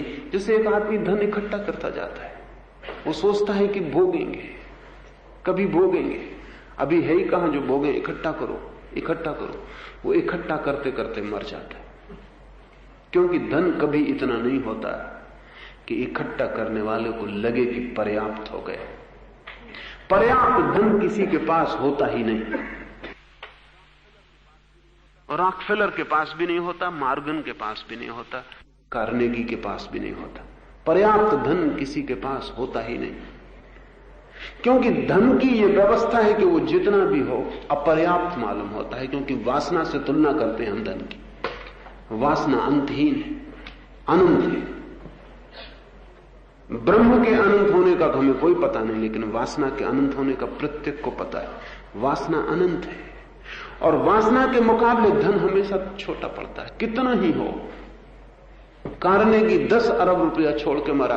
मरते वक्त भी दुखी था, क्योंकि वो कह रहा था कि 100 अरब कमाने की मेरी इच्छा थी। 10 अरब काफी रुपया है, लेकिन एंड्रू कार्नेगी के लिए नहीं, आपके लिए लगता है काफी, क्योंकि आपके पास 10 ही रुपए हैं। 10 अरब बहुत लगते हैं। आप 10 रुपए से तोलते हैं 10 अरब। एंड्रू कार्नेगी 10 से नहीं तोलता। एंड्रू कार्नेगी अपनी वासना से तोलता है 10 अरब। वो बहुत छोटे हैं, 100 अरब की वासना है। और ऐसा नहीं कि 100 अरब होने से कोई तृप्ति होती थी। 100 अरब होते होते वासना 1000 अरब की हो जाती। वासना फैलती चली जाती आगे, वो पीछे नहीं जाती, आगे जाती, क्षितिज की तरह, आकाश की तरह आगे बढ़ती जाती। तो धन सदा अपर्याप्त है, इसलिए जो आदमी कहता है जब पर्याप्त धन होगा तब भोगेंगे, वो पागल है। वो कभी नहीं भोगेगा, वो इकट्ठा करेगा और मरेगा। जीवन उसका इकट्ठा करने में व्यतीत हो जाएगा। ये पागलपन है। इसका पागलपन इसलिए है कि यहां साधन साध्य बन गया। धन साधन था, उससे जीवन भोगा जा सकता था, लेकिन भोगने के लिए धन इकट्ठा करना भूल गया। धन इकट्ठा करना धन इकट्ठा करने के लिए हो गया। ये पागलपन है। अगर आप सहज जी रहे होंगे तो ऐसा नहीं कि आप धन छोड़ के भाग जाएंगे, लेकिन धन साधन हो जाएगा, साध्य नहीं। आप उसे भोगेंगे अभी। अब 2 तरह का पागलपन पैदा होता है सभ्यता में। हर पागलपन का विपरीत पागलपन भी रहता है। कुछ लोग धन इकट्ठा कर रहे हैं, वो सोचते हैं यही साधन है। इनकी असफलता देखकर, कार्नेगी और रॉकफेलर को हारा हुआ देखकर, कुछ लोग सोचते हैं कि धन को छोड़ के भागना चाहिए। धन इकट्ठा करने वाला असफल होता है, ये दिखाई पड़ गया। तो इसका विपरीत परिणाम सोचने में आता है। तर्क कहता है तो धन इकट्ठा करना मत करो, भागो धन से। तो धन से भागने से तुम आनंद को उपलब्ध हो जाओगे। दोनों ही गलती में है। न तो धन इकट्ठा करने से कोई आनंद को उपलब्ध होता और न धन के त्याग करने से कोई आनंद को उपलब्ध होता। धन का साधन की तरह जो उपयोग करने में सफल हो जाता है, साध्य की तरह नहीं। वो उसने जीवन की जो भी रहस्यमयता है उसको समझने का पहला कदम उठा लिया। साधन को साधन की तरह व्यवहार करना, उसे साध्य न बनने देना, ये ज्ञानी का लक्षण। अज्ञानी 2 तरह के हैं, कुछ धन को इकट्ठा करने में लगे, कुछ धन को त्यागने में लगे। ये एक ही तरह के लोग हैं, सिर्फ फर्क इतना है कि एक दूसरे की तरफ पीठ करके खड़े। इनमें फर्क नहीं है। धन को इकट्ठा करने वाले में जो मूढ़ता है वही धन को छोड़ने वाले में होती। फर्क जरा भी नहीं। दोनों की दृष्टि धन पे लगी है और दोनों समझते हैं कि धन साध्य है। एक सोचता है इकट्ठा करके आनंद पाऊंगा, एक सोचता है छोड़ के आनंद पाऊंगा, लेकिन धन से आनंद मिलेगा, दोनों सोचते हैं। और धन दोनों का लक्ष्य हो जाता है। जो धन का साधन की तरह उपयोग करता है उसके लिए धन लक्ष्य नहीं है, उसके लिए आनंद लक्ष्य है। अगर धन सुविधा जुटाता है आनंद की तो वो धन का उपयोग करता है, और अगर वो देखता है कि धन असुविधा जुटा रहा है आनंद के लिए तो धन को छोड़ देता है। लेकिन दोनों हालत में धन साधन होता है। इस बात को समझ लें, धन साध्य नहीं होता। अगर उसे लगता है कि धन से सुविधा जुटती है मेरे आनंद और मेरे जीवन सत्य को पाने के लिए, वो धन का उपयोग करता है। अगर उसे लगता है धन से असुविधा होती तो वो धन छोड़ देता है। लेकिन वो कहता नहीं फिरता कि मैंने धन का त्याग किया, क्योंकि धन का कोई मूल्य नहीं है। धन का कोई भी मूल्य नहीं, सिर्फ निर्बुद्धियों के लिए धन का मूल्य है। फिर चाहे वो इकट्ठा कर रहे हो तिजोरी में, वो बैंक में, और चाहे त्याग करके सन्यास के रास्ते पर जा रहे हो, सिर्फ नासमझों के लिए धन का मूल्य है। समझदार के लिए धन एक साधन है। जैसे नाव से कोई पार होता है और नाव को भूल जाता है। लेकिन नाव अगर डुबाती हो तो वो छलांग लगा के बीच में कूद जाता है। ये इस पर निर्भर करता है कि नाव ले जाती है या डुबाती। आप नाव में चले और बीच में आपको लगा कि नाव डुबा देगी, इसमें तो छेद है, तो आप कूद गए। तो आप कोई चिल्लाते नहीं फिरते कि मैंने नाव का त्याग कर दिया। आप जानते हैं कि लक्ष्य था उस पार जाना। नाव ले जाती तो उपयोग कर लेते, नाव नहीं ले गई तो हम तैर के गए। लेकिन इसका कोई शोरगुल मचाने की जरूरत नहीं। नाव मूल्यहीन है। जैसे ही कोई व्यक्ति ताओ के अनुसार जीता है, जीवन में जो भी व्यवस्थाएं हैं वो साधन हो जाती, वो साध्य नहीं रहती। इसका यह मतलब नहीं कि साधन भौतिक सुविधा, भौतिक समृद्धि टूट जाएगी, लेकिन उससे पागलपन विदा हो जाएगा। आपके पास जो भी है उसका आप पूरा रस ले पाएंगे, और जो नहीं है उसकी आप चिंता नहीं करेंगे। और जिसके पास जो है अगर वो उसका रस ले तो बढ़ता जाता है। ये समृद्धि का दूसरा ही सूत्र है, अनूठा ही सूत्र है। आप जिस चीज में रस लेते हैं वो आपके पास बढ़ती जाएगी, आपका रस बढ़ता जाएगा। रस बढ़ने के साथ चीज बढ़ती जाएगी, घटने का कोई सवाल नहीं है। लेकिन हम तो अभाव में हमारी आंख लगी रहती, हम देखते रहते हैं क्या क्या हमारे पास नहीं, उसकी हम हिसाब लगाए रखते, उससे हम पीड़ित और परेशान होते हैं, और जो हमारे पास है उसे हम भोगने से वंचित रह जाते हैं। अगर ताओ के अनुसार जो हमारे पास है उसे हम परम धन्य भाग से भोग सकें तो ईश्वर के प्रति हमारा अनुग्रह बढ़ेगा, घटेगा नहीं। हम सबके मन में कोई अनुग्रह नहीं है ईश्वर के प्रति, हम कुछ भी कहते हो लेकिन कृतज्ञता का कोई बोध नहीं, कोई ग्रेटिट्यूड नहीं है। हो भी कैसे, इतना दुख भोग रहे हैं तो अगर सच्चाई से कहें तो उसी की वजह से भोग रहे हैं, तो क्या अनुग्रह का भाव रखें। ईश्वर आपको कहीं मिल जाए तो आप अदालत में मुकदमा चला सकते हैं कि इसी ने हमें जन्मों जन्मों तक, क्या जरूरत थी पैदा करने की। मैं एक युवक को जानता हूं जिसने अपने पिता से कहा कि क्या जरूरत थी मुझे पैदा करने की, इसी जीवन के लिए जिसमें सिवाय दुख के और कुछ भी नहीं। D.H. लॉरेंस ने लिखा है कि मैं बेटा पैदा नहीं करना चाहूंगा जब तक कि मैं इस जवाब को देने में समर्थ ना हो जाऊं कि अगर वो मुझसे पूछे कि किस लिए मुझे पैदा किया, मेरे पास कोई जवाब नहीं, तो अपने ही बेटे के सामने निरुत्तर होना मैं नहीं चाहता, इसलिए मैं बेटा पैदा नहीं करूंगा। ये तो जवाब मेरे पास होना चाहिए कि अगर बेटा पूछे कि किस लिए मुझे पैदा किया, इसी सब पागलपन विक्षिप्तता में सम्मिलित होने के लिए, इसी जीवन का दुख झेलने के लिए। अगर आपको परमात्मा मिल जाए तो सच पूछिए, आप क्या पूछिएगा उससे कि किस लिए मुझे पैदा किया, क्या जरूरत थी, क्या बिगाड़ा था तुम्हारा। न होना अच्छा था, इस होने में कुछ भी तो पाया नहीं, इसलिए आप में अनुग्रह का भाव हो नहीं सकता। दुख ही दुख है, और दुख क्यों है? क्योंकि अभाव पर नजर है, जो है उस पर नजर नहीं है। ताओ का कहना इतना ही है, जो है उसका सहज उपयोग, सरल उपयोग, नैसर्गिक उपयोग, और उससे जितना रस मिल सके उसका रस का आस्वादन, वो आस्वाद ही प्रभु के प्रति अनुकंपा, उस प्रभु की अनुकंपा का भाव, अनुग्रह का भाव पैदा करेगा।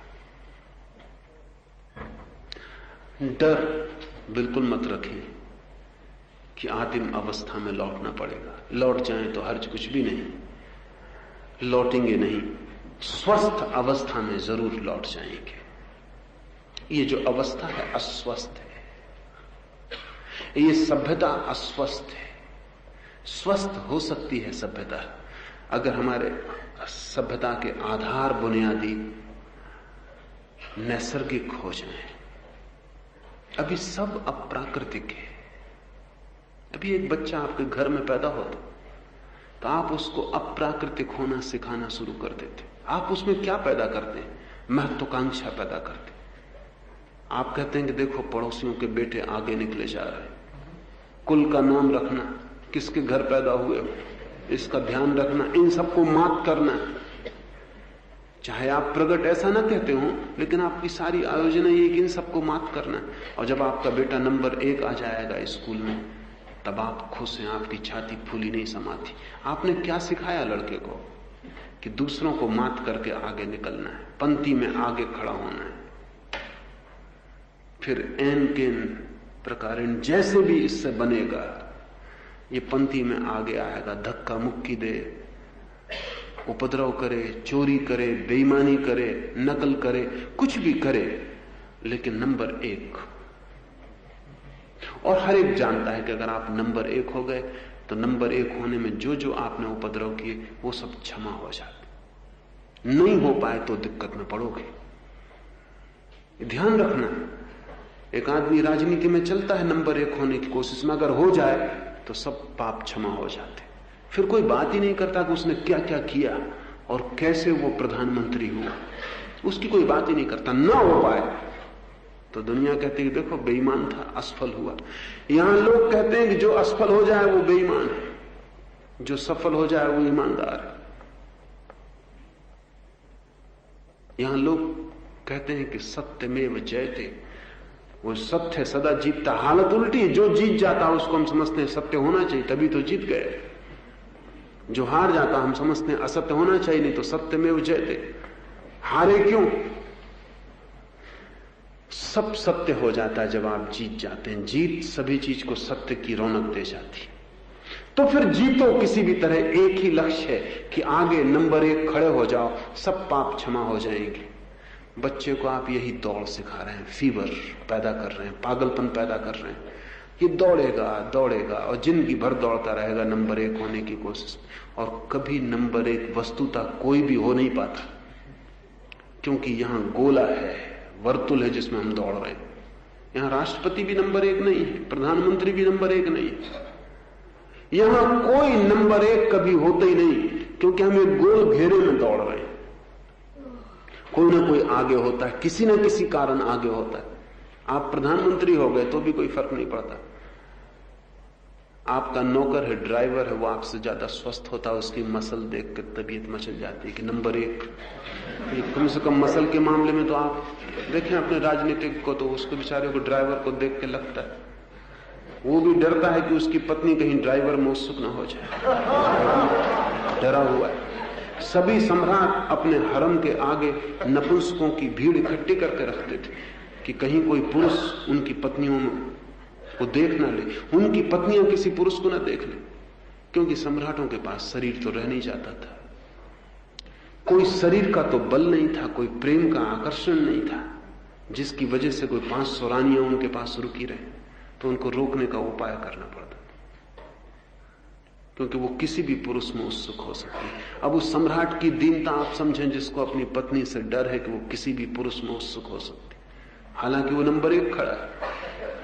लेकिन सड़क पर चलने वाला भिखारी भी शरीर से ज्यादा आकर्षक हो सकता है। तो बड़ी मुश्किल है। यहाँ 1000 मामले हैं, कोई एक ही क्यू होता तो आप आगे खड़े हो जाते। यहाँ 1000 क्यू लगे, एक क्यू में आगे हो जाते हैं तो 999 क्यू में कोई दूसरा आदमी आगे खड़ा है। यहां कोई उपाय नहीं, और एक ही साथ आप कितने क्यू में कैसे खड़े हो सकते? यहां कभी कोई प्रथम नहीं हो पाता। इसलिए जिस दिन आप बच्चे को प्रथम होने की दौड़ सिखाते हैं, उसी दिन आपने पागल होने के बीज बो दिए। अब वो कभी भी सुखी नहीं हो पाएगा, वो दुखी ही होगा, दुख बढ़ता ही चला जाएगा, विषाद के सिवाय उसका कोई अंत नहीं। लेकिन हम सोचते हैं कि हम बड़ी कला सिखा रहे हैं, हम सोचते हैं कि हम समाज, सभ्यता, महत्वाकांक्षा हमारी सभ्यता की जड़ में स्पर्धा, और उस स्पर्धा के कारण हम सब बीमार हैं। अगर आप स्वभाव के अनुकूल होंगे तो आप प्रथम होने की दौड़ में नहीं होंगे, महत्वाकांक्षा नहीं होगी। इसका यह अर्थ नहीं कि आप कुछ भी ना करेंगे। अभी हमको लगता है कि अगर महत्वाकांक्षा न रही तो हम कुछ करेंगे ही नहीं। गलत है ये ख्याल। फर्क पड़ेगा, आप जो करते हैं शायद ये ना करेंगे, लेकिन अगर महत्वाकांक्षा खो जाए तो आप कुछ करेंगे जो आपके लिए आनंदपूर्ण है। अभी एक आदमी डॉक्टर है, या एक आदमी इंजीनियर है, या एक आदमी दुकानदार है। ये दुकानदार कवि होना चाहता है। इसकी स्वाभाविक इच्छा तो ये थी कि वृक्ष के नीचे बैठ के कविताएं करे, लेकिन उससे महत्वाकांक्षा पूरी नहीं हो सकती थी। धन तो दुकान से इकट्ठा हो सकता है, कविताओं से इकट्ठा नहीं हो सकता। अगर ये अनुकूल स्वभाव के जीता तो चाहे भूखा मरता, लेकिन कविता करता। और मैं मानता हूं कि जो स्वभाव में सहज मालूम पड़े, चाहे कविता करना ही क्यों नहीं, उसके लिए भूखा भी मरना पड़े तो भी जीवन में एक आनंद होगा और एक शांति की छाया होगी। और ये आदमी जो भूखा मरने के डर से और पीछे न छूट जाए इस डर से दुकान पे बैठा है, ये धन इकट्ठा कर लेगा, लेकिन इसको तृप्ति कभी नहीं मिलेगी, क्योंकि तृप्ति तो चाहिए थी स्वभाव को, उससे तो ये वंचित हो गया और कविता की जगह धन इकट्ठा करने में लग गया। कितना ही धन इकट्ठा हो जाए, एक कविता का जन्म इसे जितना आनंद दे सकता था, लाखों की संपदा इसको उतना आनंद नहीं दे पाएगी, क्योंकि वो स्वभाव से उसका मेल ही नहीं खाता। निश्चित ही अगर हम महत्वाकांक्षा छोड़ दें तो जो हम कर रहे हैं 100 में 99 मौके पर वो हम नहीं करेंगे, हम कुछ और करेंगे जो हम सदा करना चाहते थे, लेकिन वो हम कभी नहीं कर सके क्योंकि उससे महत्वाकांक्षा पूरी नहीं होती थी। हम दूसरे से आगे न होना चाहें तो हम जो होना हमारी नीयत है वो हम हो जाएंगे। हम कुछ करेंगे लेकिन फिर हमारा करना हमारा आनंद होगा, उससे जीवन का पोषण हो जाएगा, लेकिन फिर जीवन की महत्वाकांक्षा, वो जो विक्षिप्त दौड़ है, वो उससे पूरी नहीं होगी। उसकी कोई जरूरत भी नहीं है। साधारण होने से ज्यादा मूल्यवान कुछ भी नहीं है, क्योंकि तब आदमी एट ईज, विश्राम में हो पाता है। वो असाधारण होने का ख्याल दौड़ाता रहता है, गति से दौड़ाता है, और कहीं भी हम पहुंच नहीं पाते।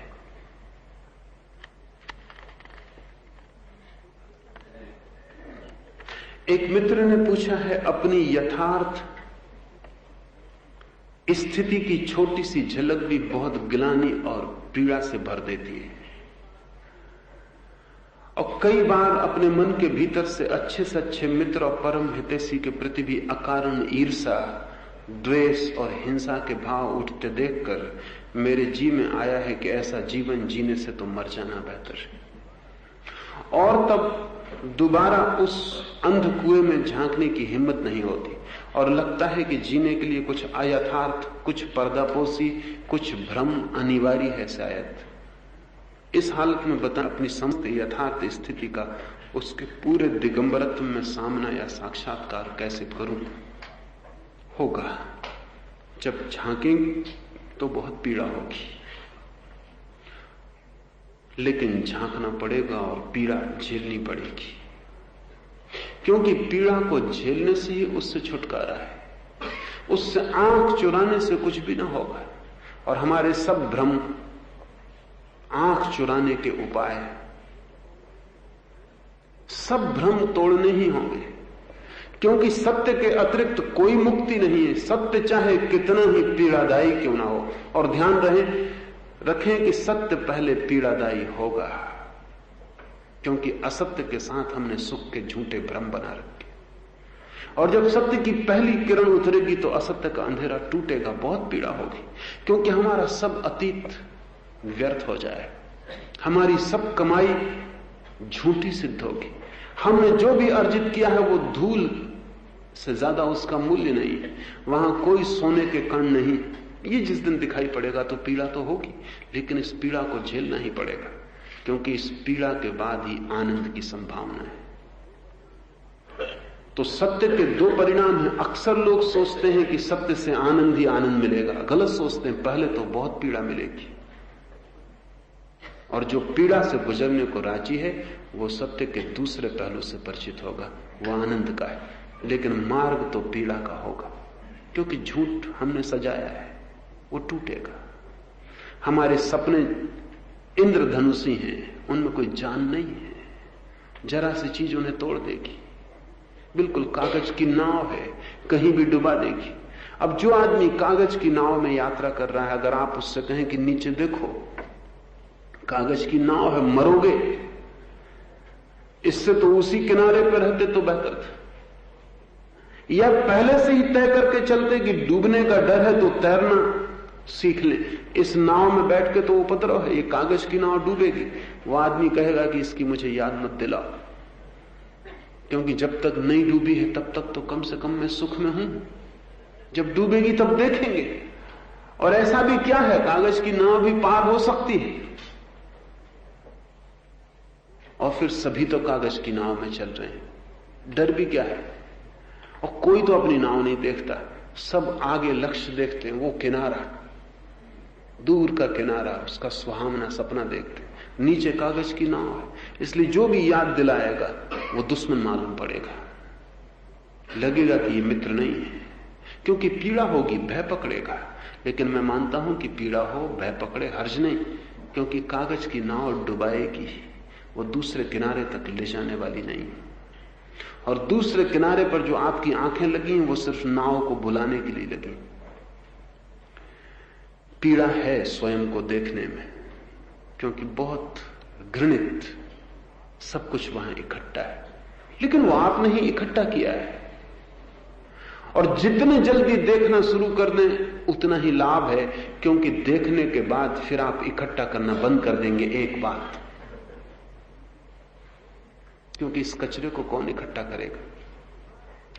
दूसरी बात, देखने के बाद इसको आप निष्कासित करना, हटाना, इसका निकालना शुरू कर देंगे, इसकी अभिव्यक्ति शुरू कर देंगे, इसको बाहर फेंकना शुरू कर देंगे, क्योंकि कचरे को देख के फिर कोई भी बर्दाश्त नहीं करेगा। और ये कचरा साफ हो जाए और नया कचरा इकट्ठा ना हो तो आप अपने स्वभाव में स्थिर होने लगेंगे। पीड़ा होगी, और ये पीड़ा उतनी ही लंबी होगी जितना आप इस पीड़ा को झेलने से डरेंगे। इसको ही मैं तप कहता हूं, न तो धूप में खड़े होने को, न उपवास करने को। इसको ही मैं तप कहता हूं। अपने भीतर जो जो हमने व्यर्थ इकट्ठा कर लिया है, जो कांटे कूड़ा कबाड़ इकट्ठा कर लिया, उसे देखना। और वो है, आप अगर उसे देखेंगे तो भय लगेगा कि अपना ही मित्र है, लेकिन उसके प्रति भी ईर्ष्या है। अपना ही मित्र है, लेकिन उसकी भी सफलता हम नहीं चाहते। ऐसे हम कहते हैं कि तुम सफल हो, जुग जुग जियो। उसके जन्मदिन पे कहते हैं ये दिन 1000 बार आए। सब कहते हैं, लेकिन अगर भीतर झांकेंगे तो लगेगा कि उसका सुख भी पीड़ा देता है। वो भी सफल होता है तो कहीं कुछ चोट लगती है, लगता है कि मैं हारा और वो सफल हो रहा है, मुझसे आगे जा रहा है। तो ईर्ष्या पकड़ती है, जलन पकड़ती है, द्वेष पकड़ता है। और ऊपर से हम जो सजाए हुए हैं वो सब झूठा मालूम पड़ता है। तो लगता है कि भूलो इसको, भीतर देखो ही मत। ये जो झूठ सुंदर है, सुखद सपना है, इसको संभाले रहो और कहते चले जाओ ऊपर से कि तेरी खुशी हमारी खुशी है, तेरा जीवन हमारा जीवन है। और भीतर ये रोग, वो जो भीतर है वही सच है, वो जो बाहर है झूठ है। इसका मतलब ये नहीं कि आप जाके अपने सब मित्रों को बता दें कि आपके भीतर क्या क्या है। कोई आवश्यकता नहीं है, किसी को दुख देने की कोई आवश्यकता नहीं, क्योंकि हम दुख देने में इतने कुशल हैं कि हम सत्य का उपयोग भी दुख देने के लिए करना शुरू कर देते हैं। कुछ लोग सत्यवादी हो जाते हैं इसलिए नहीं कि सत्य से उन्हें कुछ आकर्षण, सत्यवादी इसलिए हो जाते हैं कि सत्य से ज्यादा चोट और किसी चीज से नहीं पहुंचाई जा सकती।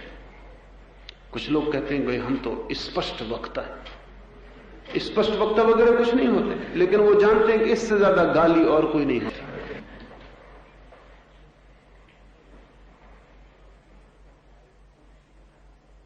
ऑस्कर वाइल्ड से किसी ने कहा कि कुछ लोग तुम्हारे खिलाफ बड़ी झूठी खबरें फैला रहे हैं, अखबारों में लेख लिख रहे हैं तुम्हारे संबंध में, तो तुम उनका विरोध क्यों नहीं करते?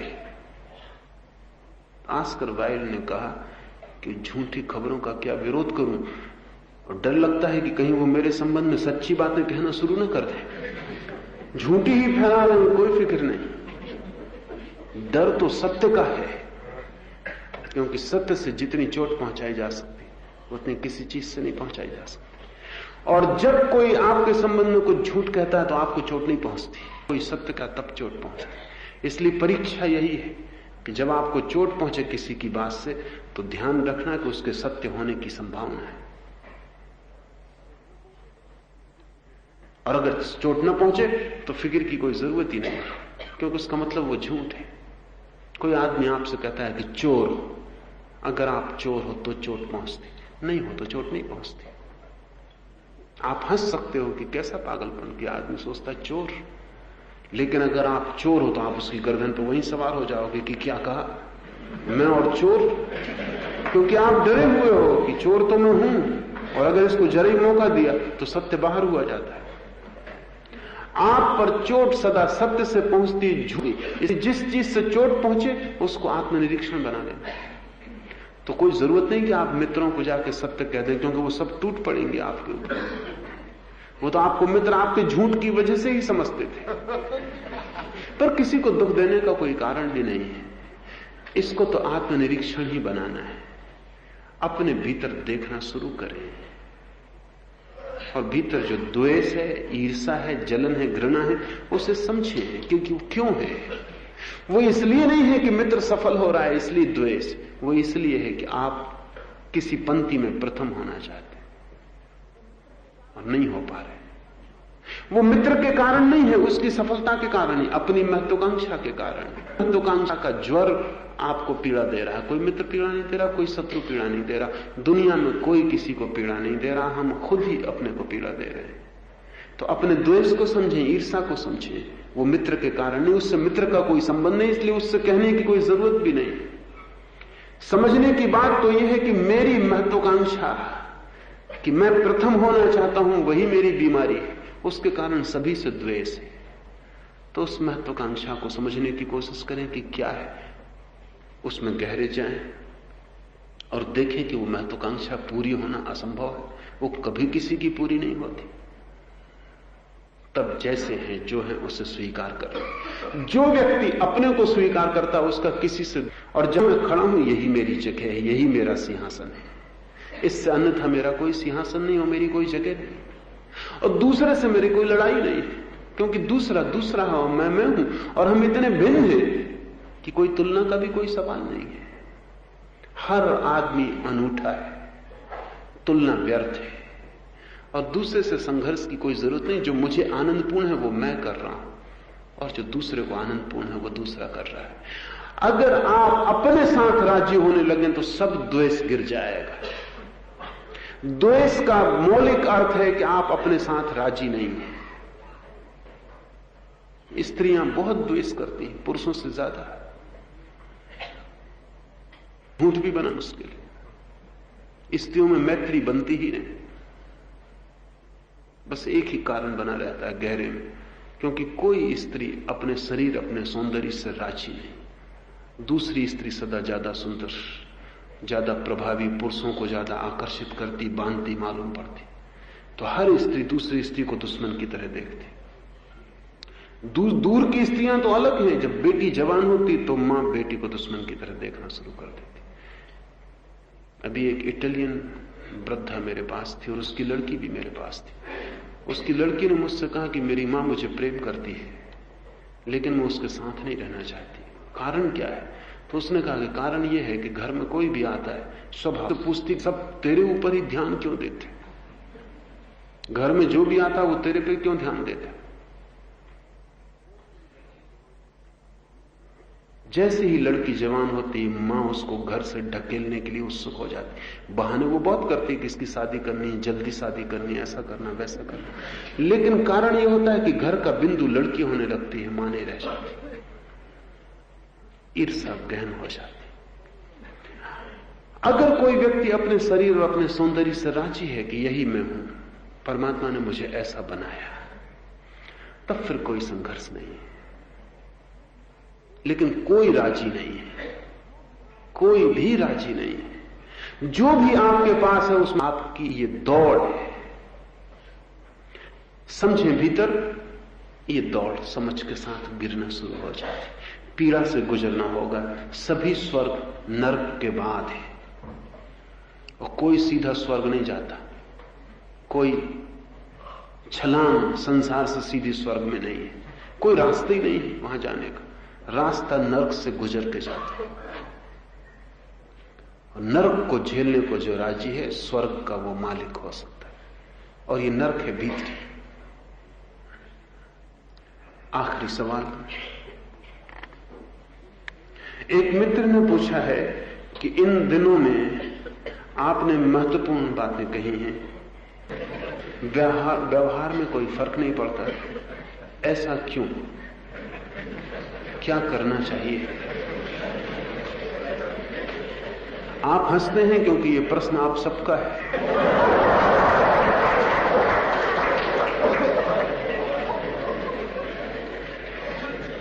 सभी के साथ ऐसा होगा, होना बिल्कुल स्वाभाविक है, क्योंकि किसी बात का अच्छा मालूम पड़ना एक बात है और उसका जीवन में आना बिल्कुल दूसरी बात है।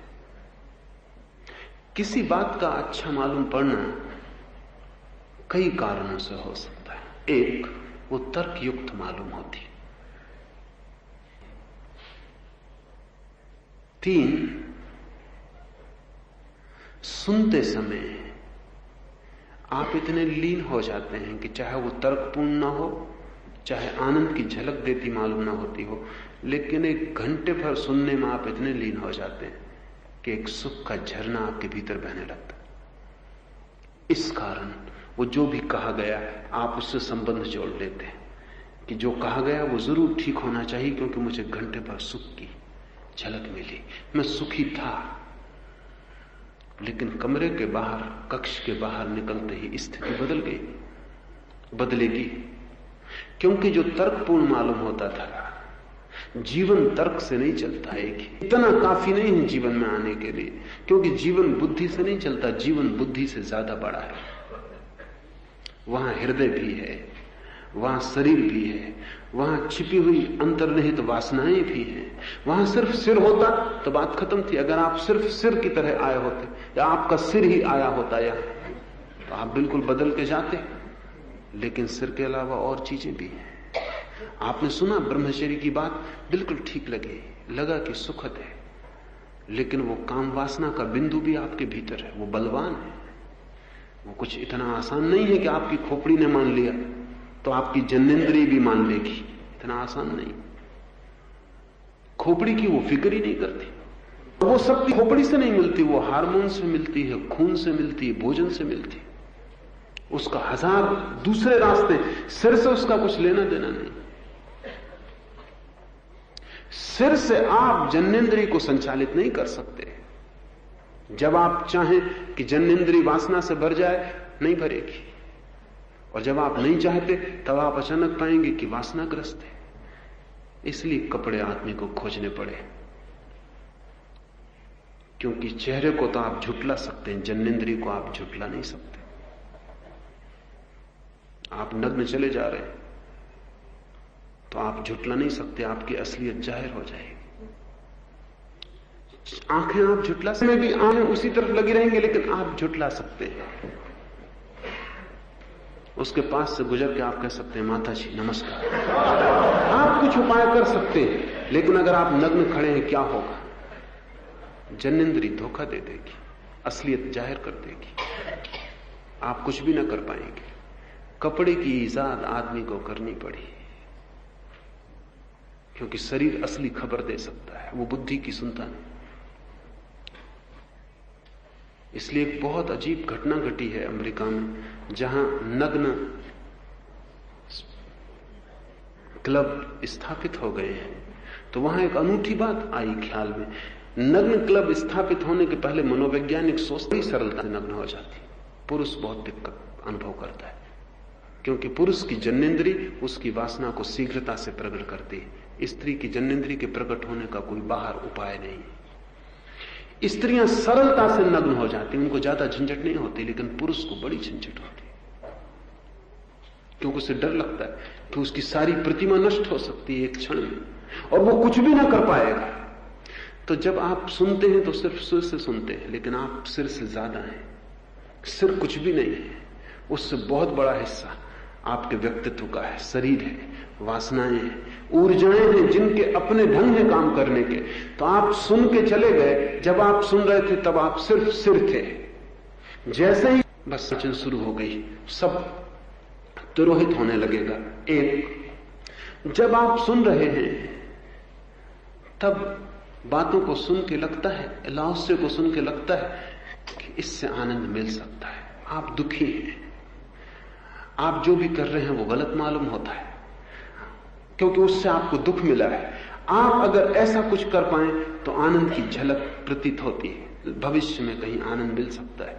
लेकिन ये तो आपने बात सुनी, आप आदतों के जाल हैं। आप जो भी कर रहे हैं वो लंबी आदतों का परिणाम है। सुन लेने में आदत बाधा नहीं डालती, लेकिन करने में आदत बाधा डालेगी। आपने सुना कि सिगरेट पीना बुरा है, अच्छा है, सिर्फ सुना होता, और तब सुना होता कि सिगरेट पीना बुरा है, और दूसरी बात आपको जच गई होती तो पहली बात को छोड़ना आसान था, कोई आदत तो थी नहीं, वो भी सुनी हुई बात थी, ये भी सुनी हुई बात है। जब आप सुन रहे हैं तो ये सुनी हुई बात है, और आपका जीवन एक लंबी आदतों का जाल है, वो सुनी हुई बात नहीं है। वो आदतें प्रतिरोध करेंगी, क्योंकि जो सिगरेट पीता है उसके शरीर की व्यवस्था बदल जाती, उसके शरीर की मांग बदल जाती है। निकोटिन उसका खून मांगने लगता है, उसकी भूख पैदा हो जाती है। तो वो निकोटिन वो जो भूख पैदा हो गई भीतर, जो वक्त पर ठीक घंटे भर बाद निकोटिन की जरूरत शरीर को होने लगी, क्योंकि अगर वो नहीं होगी हो गया ताकि से। निकोटिन का आपको पता नहीं, आप तो धुआं पीते हैं, लेकिन धुएं से निकोटिन आपके भीतर जा रहा है खून में, वो ताजगी देता है। वो इंजेक्शन है ताजगी का। थोड़ी देर आप ताजे मालूम पड़ते हैं, वो आपकी आदत हो गई। अब उसके बिना आप सुस्त मालूम पड़ेंगे। तो सुन ली बात, वो तो ठीक है, लेकिन वो जो भीतर निकोटिन की जरूरत हो गई है पैदा, उसने नहीं सुनी। उसको कोई पता भी नहीं कि आप क्या सुन के आ रहे हैं। वो भीतर से धक्का मारेगा घंटे भर बाद कि उठाओ सिगरेट, नहीं तो सब सुस्त हुआ जा रहा है, दफ्तर में काम करने में मन नहीं लगता, कुछ जी नहीं मालूम होता, सब तरफ उदासी मालूम पड़ती है। सिगरेट पीते ही सब तरफ ताजगी आ जाती। क्षण भर को ही सही, लेकिन क्षण भर को भी आ तो जाती है। और उस यंत्र में आपने जो आदतें डाली हैं, उन आदतों को आपको नई आदतों से बदलना पड़ेगा, नई बातें सुन के नहीं। इसका मतलब यह हुआ कि अगर आपको सिगरेट पीना छोड़ना है तो आपको ताजगी पैदा करने की दूसरी आदतें डालना पड़ेगी, नहीं तो आप कभी नहीं छोड़ पाएंगे। समझिए कि मैं आपको कहता हूं कि जब भी आपको सिगरेट पीने का ख्याल हो, तब गहरी 10 सांस लें, जिनसे ऑक्सीजन ज्यादा भीतर चला जाएगा। तो ताजगी ज्यादा देर रुकेगी जितनी निकोटिन से रुकती है, और ज्यादा स्वाभाविक होगी। एक नई आदत है, जब भी सिगरेट पीने का ख्याल आए गहरी 10 सांस लें। और सांस लेने से शुरू मत करें, सांस निकालने से शुरू करें। जब भी तब आप सिगरेट छोड़ सकते हैं, क्योंकि उससे ज्यादा बेहतर, ज्यादा अनुकूल, ज्यादा स्वाभाविक, ज्यादा श्रेष्ठ विधि आपको मिल गई, तो सिगरेट छूट सकती, नहीं तो कोई उपाय नहीं है। तो सुन लिया, ये एक बात है, करना बिल्कुल दूसरी बात है, क्योंकि करने में आपके जीवन भर की आदतें बाधा बनेगी। और जो मैं कह रहा हूं उसमें तो कई जीवन की आदतें बाधा बनेगी, एक जीवन की भी नहीं। कोई सिगरेट छोड़ने का ही मामला नहीं, ये तो जन्मों जन्मों में अहंकार की आदत आपने इकट्ठी की। यह महत्वाकांक्षा का रोग अति प्राचीन, इसके लिए न मालूम कितने जन्म आपने मेहनत की।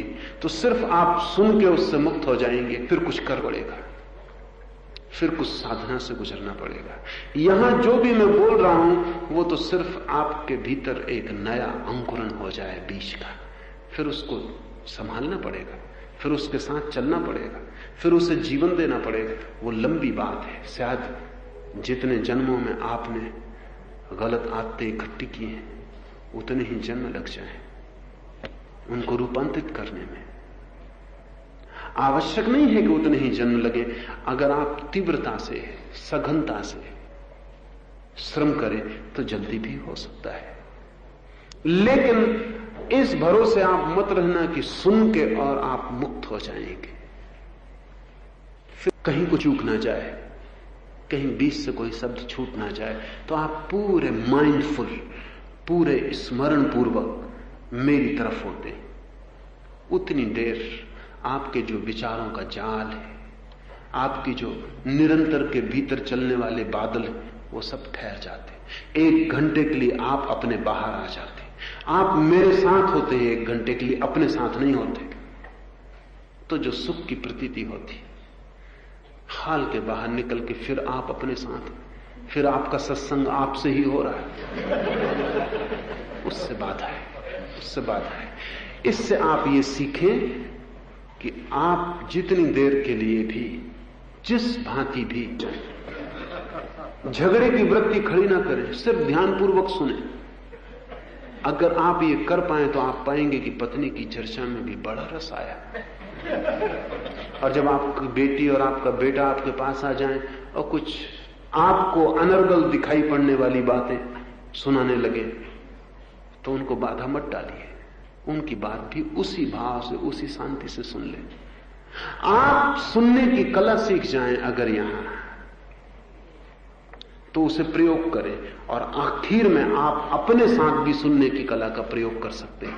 पर आखिर में जब आप पत्नी से सुन सकें, बेटे से सुन सकें, मित्रों से सुन सकें, और आप अच्छे सुनने वाले बन जाएं, श्रोता बन जाएं, जो भी आप कह रहा है उसको सुने, जो भी कह रहा है उसमें बाधा भी मत डालें, उससे दूर खड़े होकर सुने। तो जो आनंद आपको मुझे सुनने में आ रहा है, वही आनंद आपको अपने सत्संग में भी आ सकता है। और बड़ी अद्भुत बात है, मुझे सुन के आप नहीं बदल पाएंगे, लेकिन अगर आपने अपने मन को साक्षी भाव से सुनना शुरू कर दिया तो बदलाहट होनी शुरू हो जाएगी।